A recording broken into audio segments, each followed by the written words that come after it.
First contact, desperate call. A quiet deception. Admiral Helena Kowalski stood at the viewport of Earth Orbital Station Artemis, watching the diplomatic vessel Olive Branch prepare for departure.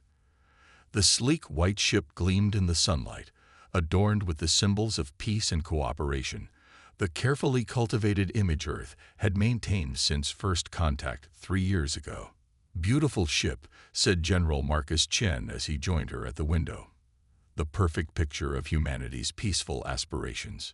Helena's lips curved in a slight smile. "And completely unarmed, as our friends in the Galactic Conclave believe all our ships to be." The Galactic Conclave, an alliance of 17 spacefaring civilizations that had welcomed Earth into their community with a mixture of curiosity and condescension. Humans were newcomers, after all. Primitive, quaint, from a high-gravity, challenging environment world that had somehow managed to achieve spaceflight despite their obvious disadvantages. "How long do we maintain this charade?" Chen asked, his voice low despite the secure location. "As long as necessary," Helena replied. "The Conclave thinks we're barely managing interplanetary travel. They have no idea about the Jupiter and Saturn shipyards, or the fact that we've had faster-than-light capabilities for over 40 years. Chen nodded. Earth's strategy had been unanimously approved by the United Earth government after first contact. When alien diplomats arrived, humanity presented itself as a peaceful, somewhat technologically backward species eager to learn from their galactic neighbors.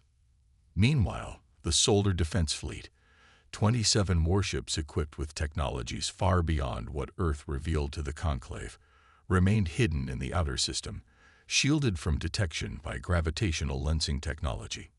"Status report on Phoenix Fleet," Helena asked, referring to the newest battle group completed just last month. "Final systems checks complete. All 12 ships combat-ready and..." The emergency comm on Helena's wrist chimed with an urgent tone. She tapped it immediately. "Admiral, priority transmission coming in on the Araxian frequency," the communications officer reported. "Ambassador Nally is requesting immediate audience. She says it's an emergency." Helena and Chen exchanged glances.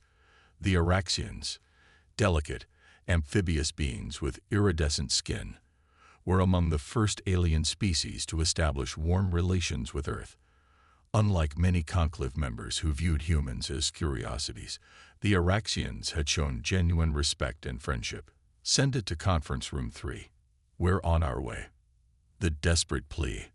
Ambassador Nally's hologram flickered as Helena and Chen entered the room. The Araxian's typically lustrous blue-green skin appeared dull, and her gill filaments trembled with distress. "Admiral Kowalski, General Chen, forgive the unscheduled communication." Her musical voice was strained. "My people face extinction." Helena leaned forward. "What's happened, Ambassador?" "The Dominion has invaded our home system," Nally said, her large eyes blinking rapidly. 3 of our colony worlds have already fallen. Billions dead or displaced. The Dominion, a militaristic empire from the galactic rim that had, until now, kept its distance from Conclave space. They were known for their expansionist policies, but had never directly challenged a Conclave member. "The Araxian homeworld will be next," Nally continued. "Our defenses cannot hold. We've petitioned the Conclave for intervention, but..." "Let me guess," Chen said grimly. "They've offered diplomatic solutions. Sanctions, strongly worded condemnations." Nally's gill filaments drooped. "The Conclave Security Council claims direct military intervention would violate neutrality principles and risk wider conflict. They've authorized humanitarian corridors and refugee assistance only." Helena felt a familiar anger rising. The Conclave, for all its high-minded principles, operated on political expediency rather than moral clarity. "Ambassador," she said carefully, "what exactly are you asking of Earth? Our public capabilities are limited, as you know." Nally's hologram shimmered as she straightened herself with dignity. "Admiral, I am not speaking to you as a Conclave diplomat now. I speak as one who has glimpsed the truth behind humanity's careful facade. Helena remained expressionless, but her heart rate increased. During my third diplomatic visit to Luna, Nali continued, my shuttle experienced what your people called a navigation error. We briefly passed through a secure zone. I saw things, construction facilities, weapon designs, that contradict Earth's official technological status. A moment of tense silence followed. Our intelligence analysts reached certain conclusions about humanity, Nali said. Conclusions we've kept to ourselves out of respect. Now, I must ask directly, will Earth help us? Helena exchanged a long look with Chen before responding. Ambassador, I'll need to consult with the Security Council immediately. Can you transmit the tactical situation to this secure channel? Nali nodded, relief evident in her posture. Transmitting now. Please hurry, Admiral. My people have days, perhaps hours. As the hologram faded, Chen turned to Helena. If we intervene, we reveal everything. Our technology, our military capability, our deception. I know, Helena said quietly. Get me the council, and alert Phoenix Fleet to prepare for immediate deployment. A world of predators. 4 hours later, Helena stood before the United Earth Security Council, 12 men and women representing Earth's unified government. The chamber was silent after her presentation. The strategic assessment is clear, she concluded. The Araxians cannot withstand the Dominion assault. Without intervention, their civilization faces extinction within weeks.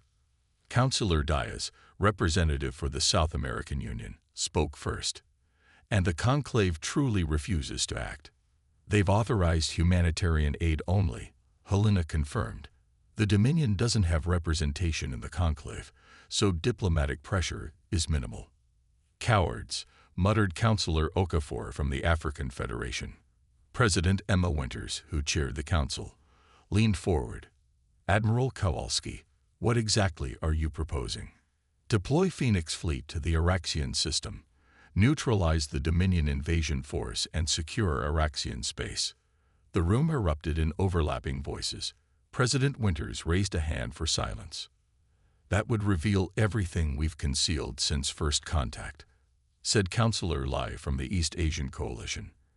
Our technology, our military doctrine, and that we've been lying to the conclave for 3 years, added Councillor Schmidt from the European Union. Helena nodded. Yes, this would fundamentally change our position in galactic politics. To what end? Asked Councillor Patterson from Oceania. We've maintained this deception for good reason. The moment the galaxy realizes what humanity truly is, what Earth truly is, everything changes. General Chen stepped forward. It already has changed. The Dominion's move against a conclave member proves the galaxy is more dangerous than we thought. If they succeed against the Araxians, who's next? President Winters studied the tactical display.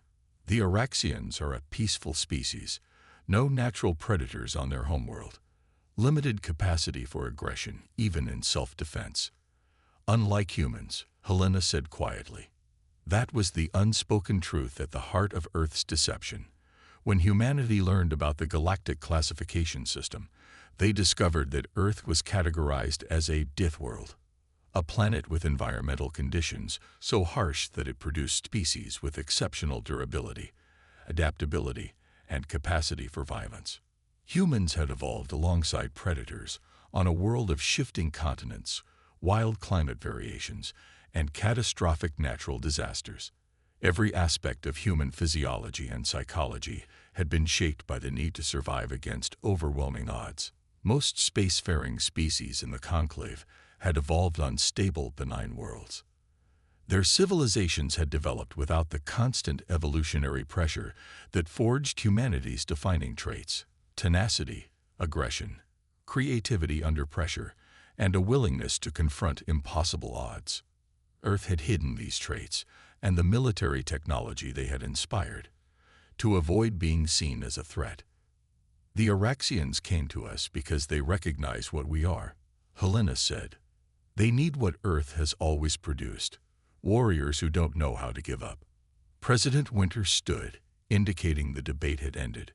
Admiral Kowalski, you have authorization to deploy Phoenix Fleet to the Araxian system.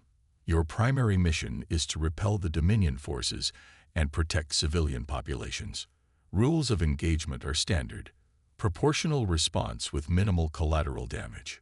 She paused, her expression grave. But understand this, the moment Phoenix Fleet engages, we cannot return to our previous position in galactic affairs. Humanity will be revealed for what we truly are. Make sure the galaxy's first glimpse of our real nature is one we can be proud of. Helena saluted. Yes, Madam President. As the council members filed out, General Chen approached Helena. The Dominion has no idea what they're about to face. No, Helena agreed. They don't. They think they're hunting prey.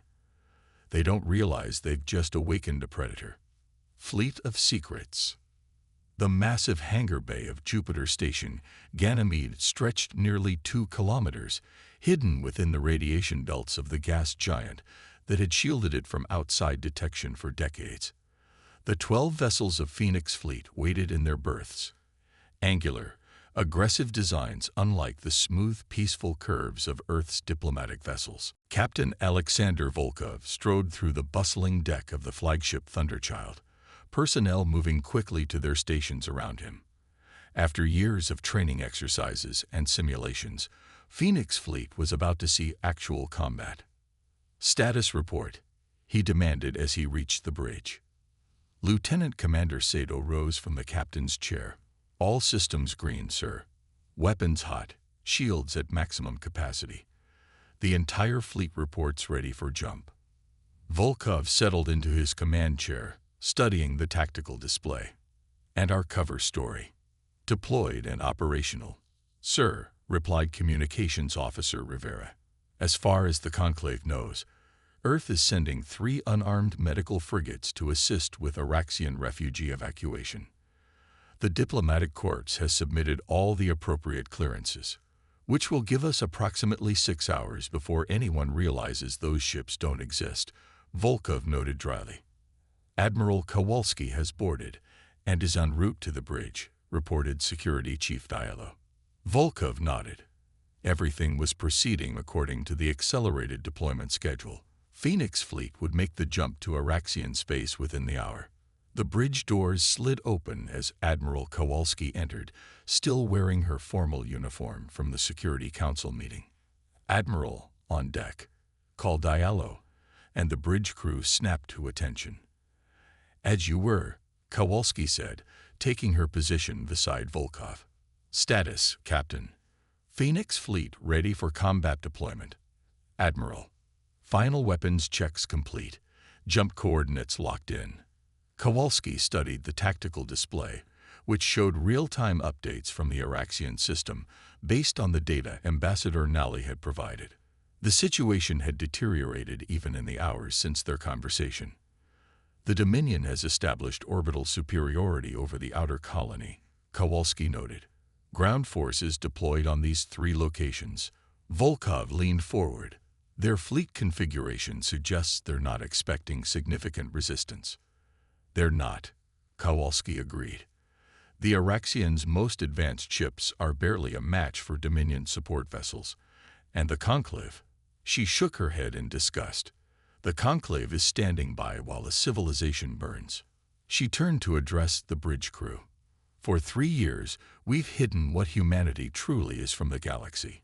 We've played the part of the naive newcomers, the eager students. That ends today. The bridge fell silent as she continued. The Dominion believes they're facing a helpless prey species. They're about to learn what it means to face humans, what it means to challenge a species forged in the crucible of a death world. She turned back to Volkov. Captain, signal the fleet. We jump in 5 minutes. As Volkov relayed the orders, Kowalski stared at the tactical display, showing the Dominion fleet surrounding the Araxian homeworld. They had no idea what was coming. The long night. On the Araxian homeworld of Thalassa, Ambassador Nally stood on the balcony of the capital's central defense facility, watching as another orbital bombardment lit up the night sky. The protective energy shields over the city flickered dangerously with each impact. "They won't hold through another night," said Defense Minister Sorax beside her, his voice hollow. "The evacuation ships can only take a small percentage of our population." Nally's web-fingered hands gripped the railing. "Have you received any new communications from the Conclave? More promises of diplomatic pressure? More assurances that humanitarian corridors will be established?" The bitterness in Sorax's voice was unprecedented for an Araxian. Their species was known for patience and equanimity, not anger. "And the humans?" he asked, a flicker of hope in his tone. Nally hesitated. "They received our message. Beyond that." A junior communications officer burst onto the balcony, Jill filaments flaring with excitement. "Ambassador, Defense Minister, we've received an encrypted transmission on a secure channel. It's from Earth." Nally rushed back inside to the communications center, heart pounding.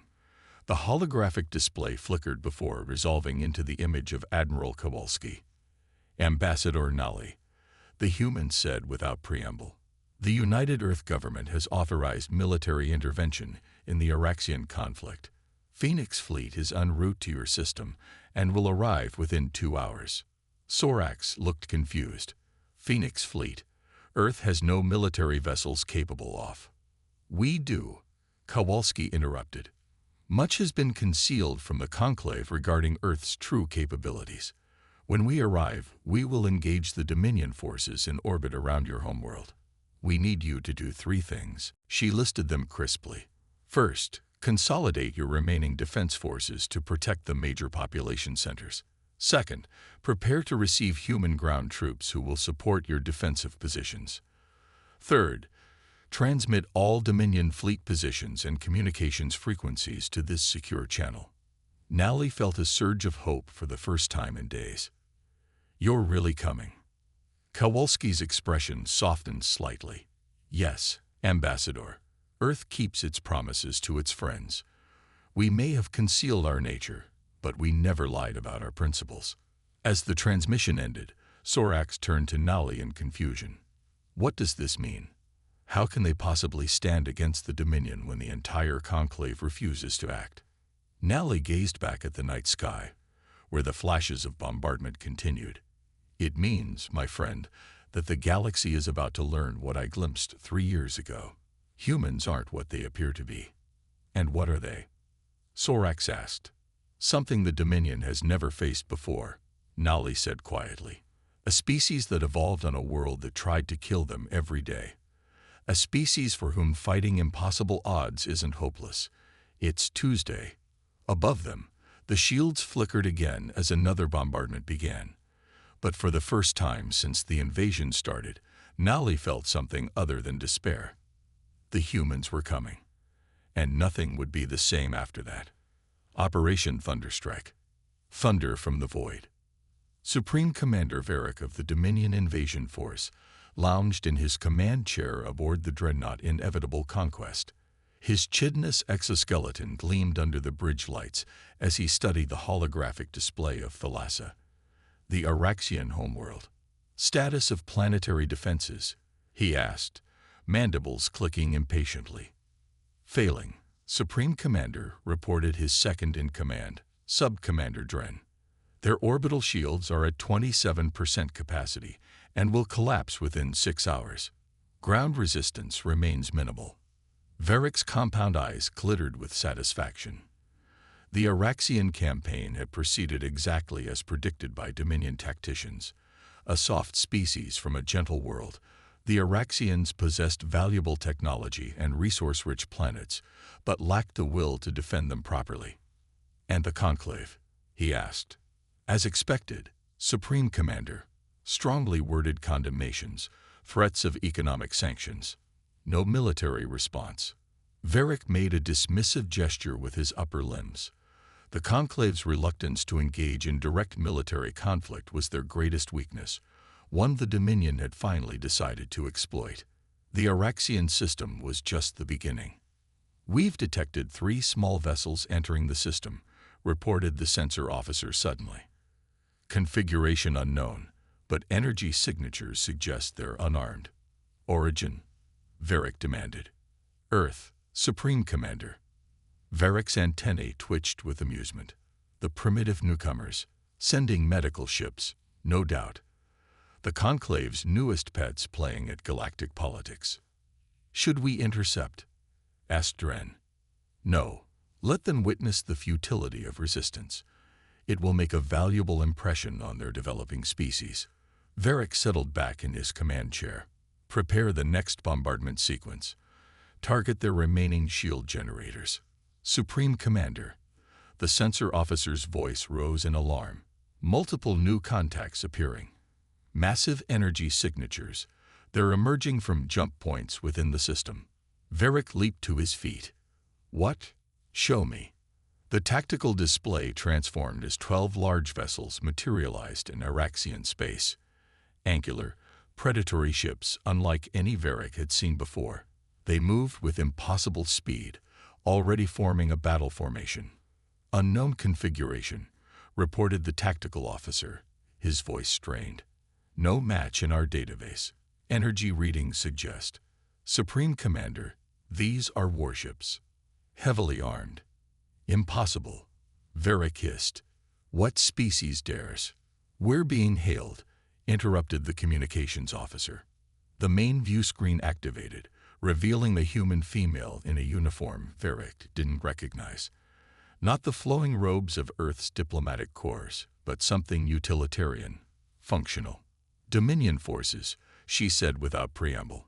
This is Admiral Helena Kowalski of the Earth Defense Force. You are engaged in an illegal invasion of sovereign Araxian space. You have 1 hour to cease all hostilities and begin withdrawal from this system, or we will remove you by force. Stunned silence fell over the Dominion bridge before Varric found his voice. Earth?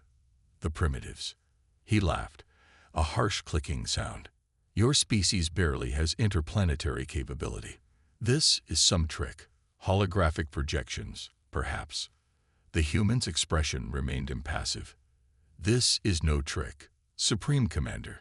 For 3 years, humanity has concealed its true nature and capabilities from the galactic community.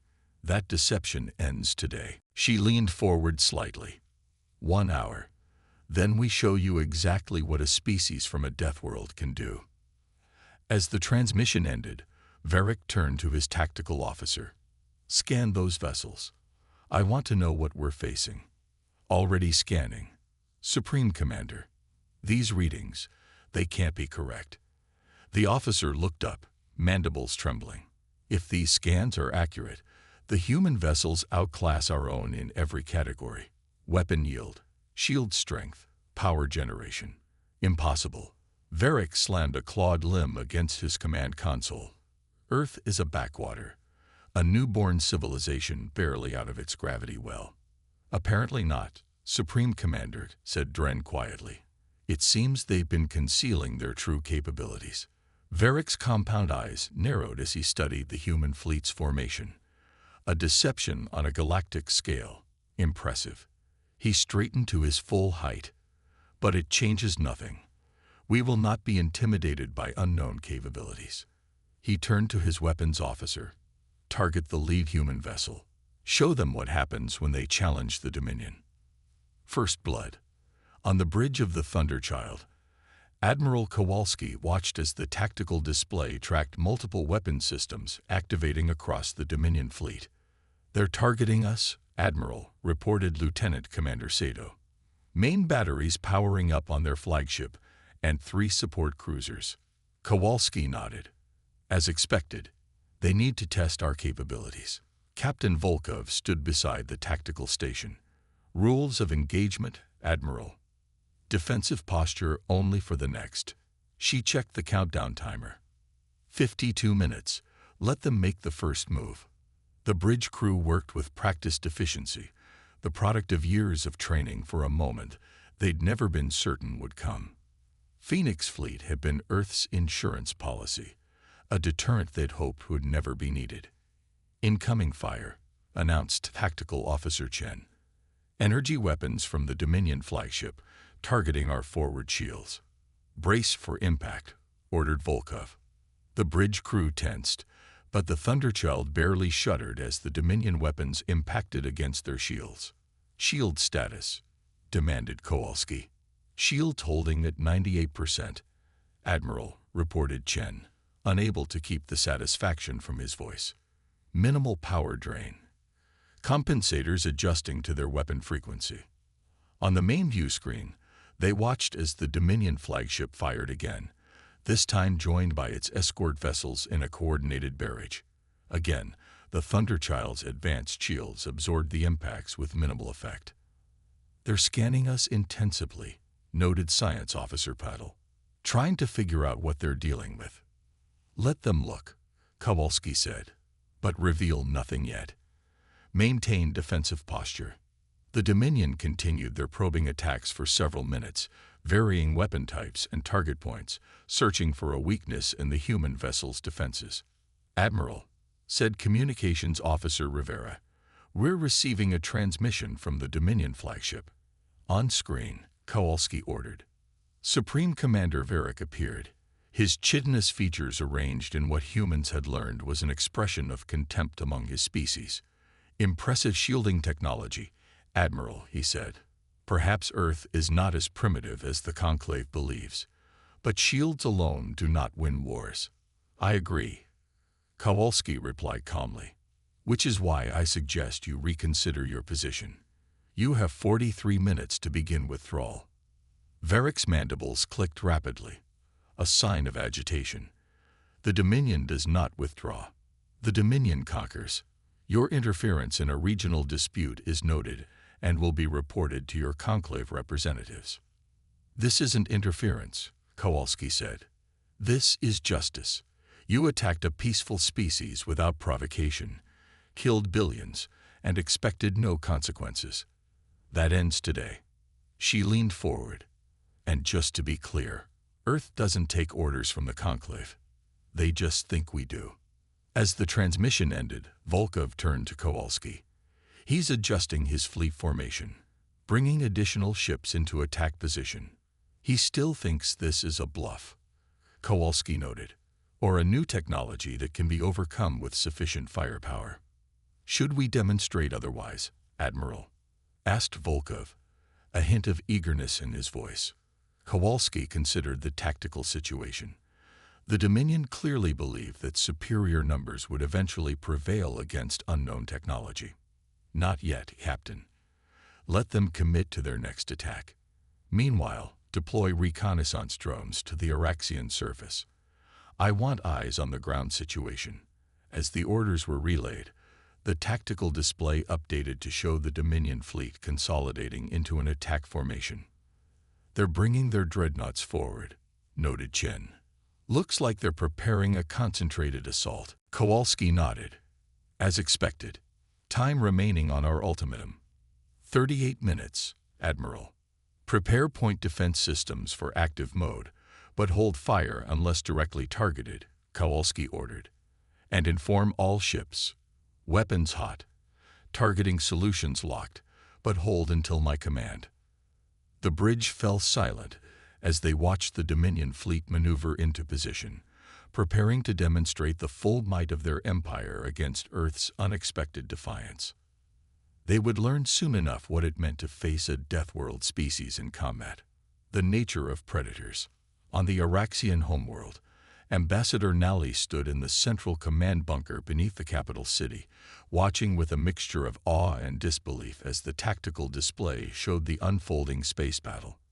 "The humans are just taking the hits," murmured Defense Minister Sorax beside her. "The Dominion's weapons barely affect their shields." "And they haven't fired back," noted General Ixel, the highest-ranking military officer still alive in the Araxian Defense Forces. "Why aren't they fighting?" Nally studied the display, remembering her conversations with human diplomats over the past 3 years. "They're giving the Dominion a chance to withdraw," she said. "It's part of their ethical code. They believe in proportional response." "Proportional?" Sorax's gill filaments flared with rare anger. "After what the Dominion has done to our people." Before Nally could respond, a new alert sounded. A junior officer called out, Multiple small craft detected entering atmosphere. Unknown configuration. Sorax stiffened. The Dominion is launching another ground assault. No, Nally said, studying the trajectory data. These aren't Dominion ships. They're coming from the human fleet. The communication system chimed with an incoming transmission. Admiral Kowalski's face appeared on the screen. Ambassador Nally, we've deployed reconnaissance drones to assess the ground situation. We're also sending advance teams to coordinate with your defense forces. They'll be touching down near your command center in approximately 5 minutes. Nally nodded. We'll prepare to receive them. Admiral, thank you. Kowalski's expression softened slightly. This is just the beginning, Ambassador. The real fight hasn't started yet. As the transmission ended, Nally turned to General Ixel. Prepare a reception team for the human forces, and have all command staff report to the central briefing room immediately. What exactly are these humans going to do? Asked a junior officer nervously. The Dominion outnumbers them significantly. Nally remembered the classified reports she'd read after her accidental glimpse of Earth's true nature 3 years ago. Numbers don't tell the whole story, she said quietly. Humans don't think like we do. They don't think like any conclave species. What do you mean? Asked Sorax. The Araxians evolved on a world with no natural predators, no environmental disasters, Nally explained. Our brains developed for cooperation, for peaceful coexistence with our ecosystem. Most conclave species are similar, evolved on gentle worlds. She looked at the tactical display, where the human vessels maintained their defensive formation against the much larger Dominion fleet. Humans are different, she continued. They evolved on what xenobiologists classify as a death world, a planet actively hostile to its inhabitants. Constant environmental threats, numerous apex predators, extreme climate variations. But that would mean, Sorax began. It means, Nally interrupted, that humans are themselves apex predators. Their entire psychology, their physiology, their technology, all of it developed under evolutionary pressure we can barely comprehend. A silence fell over the command center as the Araxians processed this information. When the Dominion attacked us, Nally said softly, they thought they were hunting prey. They didn't realize they were provoking predators. An alert sounded, indicating the arrival of human transport craft at the surface coordinates. Let's go meet our saviors, Nally said, leading the way toward the surface access. And pray the Dominion realizes their mistake before it's too late. The storm breaks. Aboard the Thunderchild, Admiral Kowalski watched as the countdown timer reached 5 minutes. The Dominion fleet had continued their probing attacks, gradually increasing in intensity, but still holding back their main firepower. Testing, assessing. Ground teams deployed and establishing defensive positions with Araxian forces, reported Security Chief Diallo. Drone reconnaissance indicates Dominion ground forces are consolidating for a push toward the capital city. Kowalski nodded. And our ultimatum? No response from the Dominion command, said Communications Officer Rivera. Their fleet continues to maneuver into attack formation. Very well. Kowalski straightened in her command chair. They've made their choice. Captain Volkov, signal the fleet. Operation Thunderstrike is go. Execute Phase 1. Volkov relayed the orders, and across the 12 ships of Phoenix Fleet, weapons systems powered to full capacity for the first time outside of testing grounds. Targeting solutions locked on primary Dominion vessels, reported Tactical Officer Chen. All ships report ready. Kowalski took a deep breath. This was the moment humanity revealed its true nature to the galaxy, not as the peaceful scholars they'd pretended to be, but as warriors forged in Earth's unforgiving crucible. Execute, she ordered. Across the void, Phoenix Fleet unleashed its first volley. Advanced railguns accelerated projectiles to relativistic speeds. Plasma lances pierced the darkness. Missile swarms deployed, each warhead guided by artificial intelligence systems, decades beyond anything the Conclave had seen. The Dominion fleet, unprepared for the suddenness and intensity of the attack, took devastating damage in those first seconds. 3 cruisers disappeared in expanding clouds of debris.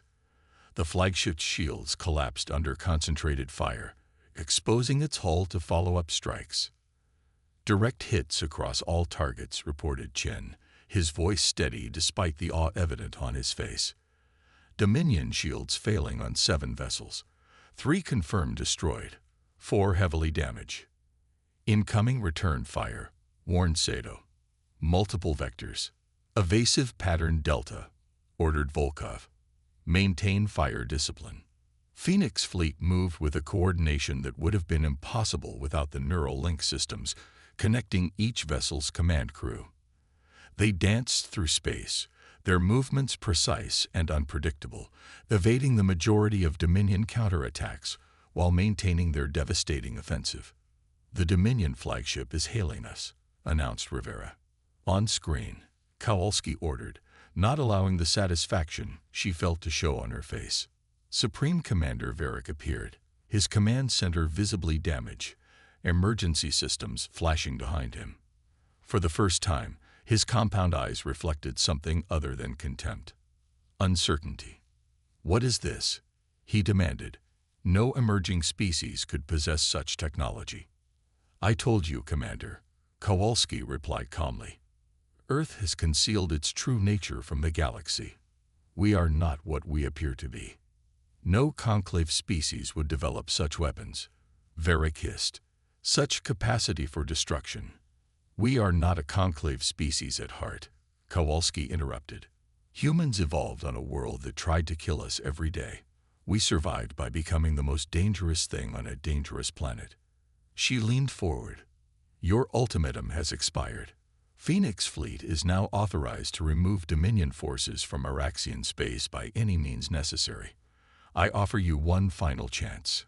Commence immediate withdrawal or face total defeat." Varric's mandibles clicked rapidly. "The Dominion does not surrender to." "Your choice," Kowalski said, signaling to end the transmission. She turned to Volkov. "Execute Phase 2. Throughout the Araxian system, concealed human stealth vessels suddenly revealed themselves, having position during the initial engagement. They targeted Dominion supply lines and reinforcement routes, cutting off any possibility of retreat or resupply. "Dominion fleet attempting to regroup," reported Chen. "Their formation is breaking down." "Press the advantage," Kowalski ordered. "Target their command and control systems. Disable rather than destroy where possible." The battle continued for another 20 minutes, but the outcome was never in doubt. Phoenix Fleet, built by a species accustomed to fighting against overwhelming odds, systematically dismantled the Dominion invasion force. On the tactical display, Dominion ships began powering down weapons or attempting to retreat. "Dominion flagship is hailing again," reported Rivera.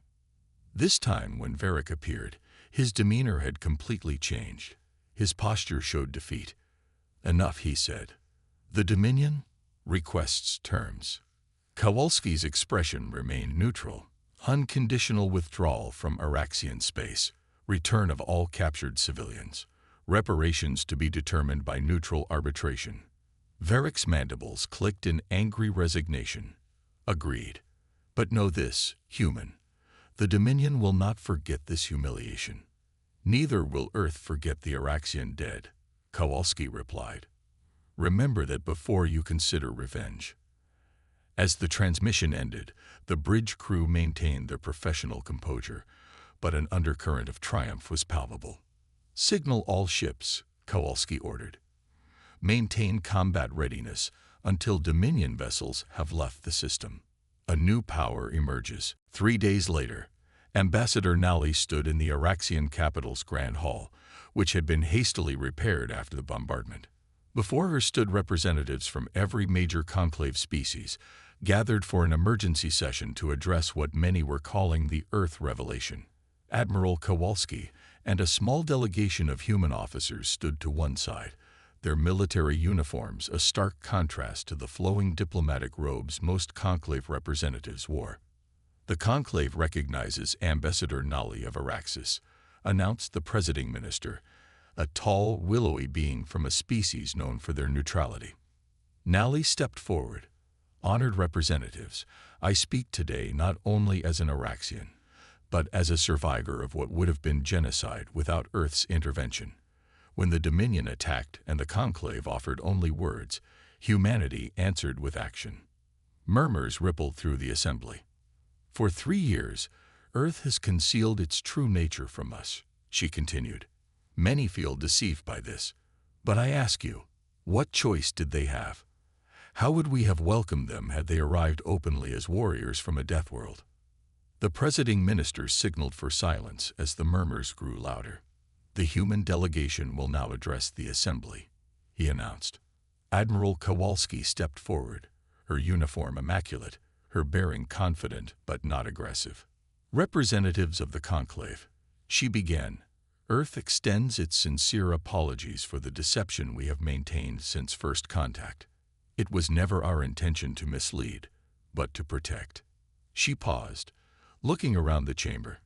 "Humanity evolved on a world classification the xenobiologists term a death world.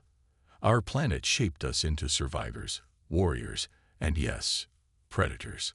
Our history is marked by conflict, but also by remarkable achievements born from that adversity." Some representatives shifted uncomfortably. "We concealed our nature because we've read your histories," Kowalski continued. "We've seen how Death World species have been feared, isolated, or even preemptively attacked. We chose to present ourselves as scholars and diplomats, which many of us truly are, while concealing our warriors and our weapons." She gestured to the Araxian delegation. "But when friends called for help against annihilation, we could not stand by. Not when we had the power to intervene. That is also who we are." The presiding minister stepped forward. "The question before this assembly is clear. How does the Conclave now proceed in its relations with Earth, given this revelation?" The Vectal representative, a reptilian being known for its conservative views, rose. "Earth has deceived the Conclave for years. They harbor military technology far beyond acceptable levels. They should be sanctioned, not welcomed." Others voiced similar concerns until Ambassador Nellie raised her hand. "If Earth had not concealed its nature, my species would now be extinct," she said simply. "Perhaps instead of condemning their deception, we should ask why they felt it necessary. And why, when violence was required to save billions of lives, the Conclave stood paralyzed while a Death World species acted." A heavy silence fell over the assembly. The presiding minister looked to Kowalski. "What does Earth seek from the Conclave now that your true nature is revealed?" Kowalski's response was measured. "We seek what we have always sought: peaceful cooperation, cultural exchange, and mutual prosperity. But we will no longer hide what we are. Earth stands ready to defend those who cannot defend themselves, to protect the peaceful from predators." She looked directly at the assembly. "We hope to be allies, not adversaries. But make no mistake, humanity will not be marginalized or controlled out of fear of our nature. We have seen what happens when power remains unchecked in this galaxy. The Dominion believed they could prey on the peaceful with impunity. They were wrong. The implications hung in the air. A new power had emerged in galactic politics, one that operated by different rules than the consensus-driven Conclave, one that had evolved in conditions that produced not just intelligence, but ferocity when required. Legacy of Earth. 6 months after what became known as the Araxian intervention, Admiral Kowalski stood on the observation deck of the newly established Earth Embassy on Thalassa.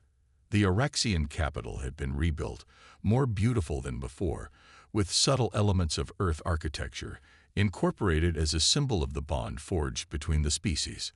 Ambassador Nally joined her iridescent skin gleaming in the light of Thalassa's setting sun.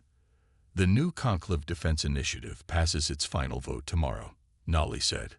17 species have already pledged support. Kowalski nodded. The initiative, proposed jointly by Earth and Araxis, would create a rapid response force to defend Conclave members from external threats. The Dominion incident had exposed the weakness in the Conclave's purely diplomatic approach to conflict. And the technology exchange program? Kowalski asked. Proceeding well, Nally replied. Though many species remain cautious about adopting what they call death world innovations, a small smile crossed Kowalski's face. They'll adapt. Necessity is a powerful motivator. They stood in companionable silence, watching the sunset paint the rebuilt city in golden hues. You know, Nally said finally, before the Dominion attacked, I worried that revealing what I knew about Earth might damage relations between our peoples. Now I realize it saved us. Evolution is strange that way, Kowalski reflected. Earth's harshness forged humanity into something the galaxy finds frightening, but it also gave us an understanding of vulnerability, of fighting against impossible odds. She turned to face the Araxian ambassador. Perhaps that's our real contribution to the conclave. Not our weapons or our tactics, but our perspective. The understanding that peace is precious precisely because it is fragile. Nally's large eyes blinked thoughtfully. The conclave needed that reminder, I think. We had forgotten that peace must sometimes be defended with force. Below them, human and Araxian engineers worked side by side on a new planetary defense system, one incorporating technologies from both worlds. There will be challenges ahead, Kowalski acknowledged. Not everyone welcomes Earth's emergence as a power in galactic politics. No, agreed Nally. But those who called for help will never forget who answered. As twilight deepened over Thalassa, the first stars began to appear, some harboring worlds that had never heard of humanity before the Araxian intervention, but all of them now aware of the Death World species that had concealed its nature only to reveal it in defense of the defenseless. The galaxy would never be the same, and perhaps, Kowalski thought, that was for the best. Sometimes it took a predator to protect the prey. The end.